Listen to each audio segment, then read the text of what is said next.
Hey everyone, I'm Amy. I'm 29, and after years of hard work, I climbed my way up to marketing manager at one of Chicago's top firms. If there's one thing people know about me, it's that I'm reliable. And no one knew that better than my brother James. We were inseparable, weekly dinners, inside jokes, the whole 9 yards. Until Victoria came along. Amy, you have to meet her. She's amazing. James had gushed the first time he introduced us. I'm sure we'll be great friends, Victoria had said with a smile that didn't quite reach her eyes. At first, the changes were small. A canceled dinner here, a forgotten text there. Sorry, Amy, Victoria already made plans for us tonight. Then it was entire weeks without a word. My best friend, Diana, was the first to call it out. Girl, when was the last time James actually showed up for your Thursday coffee? He's just busy, wedding planning and all. Or maybe someone's keeping him busy on purpose. Even Victoria's sister, Chelsea, seemed uneasy. At a family barbecue, she pulled me aside. Amy, I need to tell you something about Vike. Chelsea. Victoria appeared out of nowhere, her smile tight, her tone ice cold. Mom needs you in the kitchen. Now. At work, my colleague Marcus tried to warn me too. You know, I've heard some stories about Victoria from mutual friends. But I brushed it all off. I wanted to believe James had found someone wonderful. Then came the wedding planning. Victoria took over everything, leaving me out of dress fittings, cake tastings, venue tours. Oh, did you get my text about the bridesmaids brunch? Must have been a glitch. And James, my brother, my best friend, became a stranger. He checked his phone before answering me, like he needed permission to speak. James, want to grab lunch tomorrow? Let me check with Victoria first. Just when I thought I was being completely shut out, Victoria called. Her voice was all sugar and silk. Amy, darling, I've been thinking. You simply must do a special reading during the ceremony. It would mean so much to us. And you'll need to help coordinate the reception entrance. You know, make sure everyone's in their proper place. I trust you can handle that responsibility. Diana didn't buy it for a second. This feels like a setup, Amy. Maybe she's finally trying to include me. Or maybe she's planning something. Nobody changes their spots that fast. I wanted to believe it was an olive branch. I wanted to believe Victoria had finally decided to let me in. Looking back, I should have listened to Diana. Because what happened next at the wedding reception? That's when everything really fell apart. The wedding day. It started like a nightmare. I was just about to leave when I heard Mrs. Peterson screaming next door. I rushed over and found her on the floor, her face contorted in pain. Her hip, badly hurt. Please don't leave me alone, dear. I'm scared. How could I just walk away? I called 911 and stayed with her until the ambulance arrived. My hands were still shaking as I checked my phone, 20 minutes late. I ran into the reception hall, breathless, heart pounding. And that's when all hell broke loose. How dare you show up now? Victoria's voice cut through the music like a blade. I barely had time to catch my breath before she was on me, her face twisted in fury. Where were you during the entrance lineup? There was an emergency. Emergency? She let out a sharp laugh. You're just trying to ruin my special day. You couldn't stand that your brother found happiness, could you? The room went silent. 200 pairs of eyes turned toward me. Whispers spread like wildfire. James appeared, walking toward us. Relief surged through me. Surely he'd listen. Surely he'd defend me. James, I can explain. Save it, Amy. His voice was cold. Unfamiliar. You've always been jealous of Victoria. I can't believe you do this today of all days. James. Just leave. You've done enough damage. I stood there frozen. Victoria smirked, turning to her friend Ashley, loud enough for the nearby guests to hear. Worked perfectly. Told her the wrong time on purpose. Knew she'd fall for it. They laughed like it was the funniest joke in the world. Nearby, Chelsea's face paled. Oh my God, Vic, you didn't. Victoria shrugged. Of course I did. Had to put little Miss Perfect in her place. Who shows up late to a wedding? Now everyone knows what kind of person she really is. I felt a hand on my shoulder. Deanna. Her phone was out, recording everything. Don't worry, she whispered. I got it all. Every nasty word. But it didn't matter. Because at that moment, all I could see was James, my brother, my best friend, standing with his arm around Victoria. glaring at me like I was nothing. You should be ashamed of yourself, he spat, making a scene at my wedding. Victoria's crocodile tears started flowing. I just wanted everything to be perfect. The room blurred. Some faces were sympathetic. Others, judgmental. Chelsea tried to speak up. James, wait. You don't understand. Stay out of this, Chelsea. I straightened my spine, forcing myself to look Victoria in the eyes. Congratulations on your wedding, I said quietly. I won't bother you again. Diana grabbed my arm. Amy, don't go. We can show them the recording. Not now, Di. Just, not now. I walked out with my head held high. But my heart was shattered. The last thing I heard was Victoria's triumphant laugh, and James's voice, cold and final. I never thought my own sister would stoop so low. 6 months later, I threw myself into work. My new marketing campaign caught the CEO's attention, landing me a promotion to senior marketing director. But Victoria wasn't done with me. Did you hear what James's wife is saying about Amy? I overheard the whispers in the break room. Something about stealing from her last company. I turned to confront them, but Marcus stopped me. Don't give her the satisfaction, he murmured. I got friends at her firm. They're already looking into some suspicious activity in her department.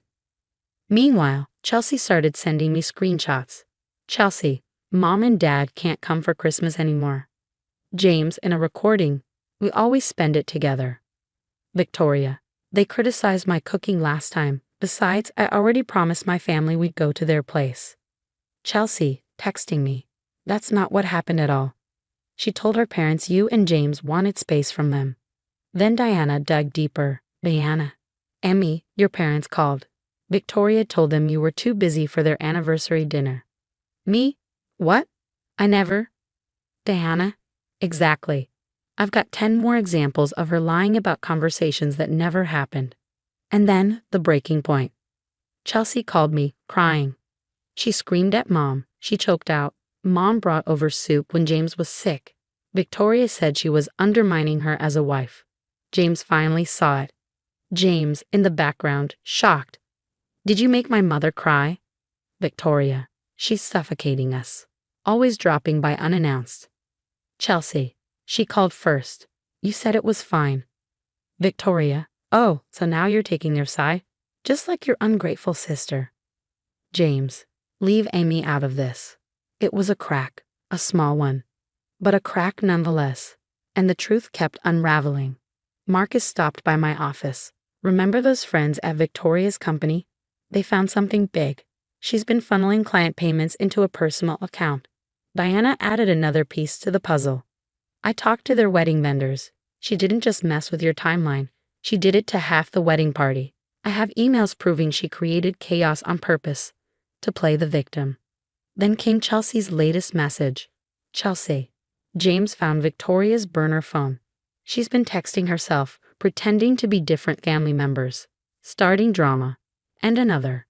Chelsea, your dad stopped by their house today. Victoria screamed at him for bringing James's favorite childhood photos, called it emotional manipulation. Then a voice recording. James, shaken, she did what? Chelsea, you should see how she talks about your family in our group chat. I save everything. A final message from Chelsea. Chelsea, James found Victoria's notebook. She had a whole plan. How to isolate him from everyone. Starting with you, Amy. He's finally seeing the truth. And then, for the first time in months, my phone lit up with James's name. I stared at it and let it go to voicemail. Some bridges once burned should stay that way. I had a meeting to attend. When the news broke, Victoria's perfect world imploded spectacularly. An anonymous tip exposed her embezzlement scheme. Turn on the news, Diana texted. Your ex-sister-in-law is doing the perp walk. Chelsea called seconds later, breathless. They found everything, Amy. The fake accounts, the forged documents. She's looking at serious time. And just like that, the house of lies collapsed. Then came the flood of revelations. Chelsea had finally shown James everything. The burner phones, the manipulative texts, the recorded conversations. Every calculated move Victoria made to isolate him from his family. From me, my assistant poked her head into my office. Miss Anderson, your brother's here again. I didn't even look up. Tell him I'm in a meeting. A pause. Then his voice, raw, pleading. Emmy, please. James pushed past her before she could stop him. I was wrong, he choked out. I see everything now. I finally looked at him. The brother I had once adored. The one who had thrown me away. 3 years too late, James. His shoulders sagged. She manipulated me. And you let her. My voice was steady. Cold. Every time she hurt me. Every time she hurt our parents. You chose her. His face crumpled. I'm getting a divorce.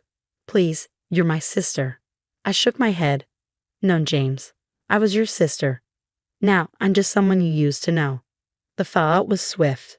His law firm put him on leave. Turns out, being married to a convicted felon wasn't great for a corporate lawyer's image. That night, Diana showed up with wine. His second wedding invitation arrived at my place. She smirked. He knows you moved. I sipped my wine. Paris is lovely in June.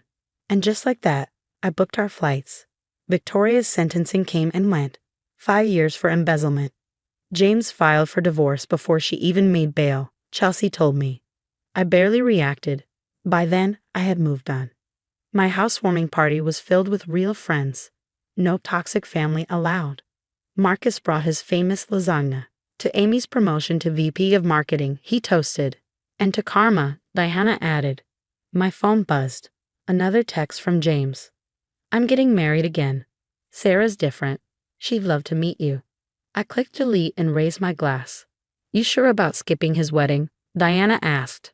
I smiled. Some bridges should burn. Besides, I hear the Louvre is gorgeous that time of year. The last I heard, Victoria was still writing desperate letters from prison, begging James to understand. It was all a misunderstanding, she'd written. Chelsea sighed. He finally blocked her number. As for me, I hung up photos from our Paris trip in my new home office. No family pictures, no wedding memories, no reminders of what was. Just images of the life I chose, successful, peaceful, and completely toxic-free. Because sometimes the best revenge isn't getting even. It's walking away, building something better while they drown in their own chaos. Let them deal with their own karma. I'll be sipping champagne under the Eiffel Tower. Another postcard from James, Diana said, dropping off my mail. I didn't even glance at it, just added it to the pile of unopened ones in my desk drawer. Some chapters need to stay closed. Looking out at the city skyline, I smiled. My life was fuller without the drama, richer without the toxicity, and absolutely perfect without the family that chose lies over love. Besides, Paris was calling again. And this time, we were staying for a month. What would you do? If your sibling chose their toxic spouse over you, then years later came back begging for forgiveness, would you give them another chance? Or would you protect your peace, like I did, and choose Paris instead? Drop your thoughts in the comments. I'd love to hear your take on family loyalty versus self-preservation. And if this story resonated with you, don't forget to like and subscribe for more real stories about overcoming toxic relationships and choosing yourself. Because sometimes the hardest choices lead to the most beautiful destinations.